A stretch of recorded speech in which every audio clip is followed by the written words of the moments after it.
যেনেকুৱা ধৰণৰ হাগ্ৰামা ডাঙৰীয়াক কথা কয় তেওঁ আমাৰ বড়ো জাতিৰ চকুৰ আলি হ'ল যে হাগ্ৰামা ডাঙৰীয়াক আজি কাৰ লগত কম্পেয়াৰ কৰা যায় দেখা গৈছে এইটো বড়ো জাতিৰ আমাৰ চকুৰ আলি মই বাৰে বাৰে কৈছোঁ আপোনালোকেও দেখিছে হাগ্ৰামা মহিলাৰী ডাঙৰীয়া আজিৰ এই দিনত এই সময়ত এই মুহূৰ্তত কিবা প্ৰাসংগিকতা আছে কিবা ৰিলিভেন্সি আছে নেকি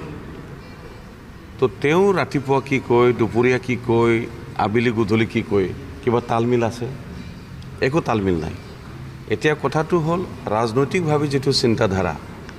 যেনেকৈ সমাজখন নেতৃত্ব দিবৰ কাৰণে মানসিকতা যেটো লাগে হেতু হেগ হ'ল নাইকিয়া হ'ল ইয়াৰ কাৰণে কথাবিলাক বিভিন্ন ধৰণৰ আবুল তাবুল বকা বকি আৰম্ভ কৰিছে বেয়া নাপায় যদি এটা কথা মোৰ যেটো দৃষ্টি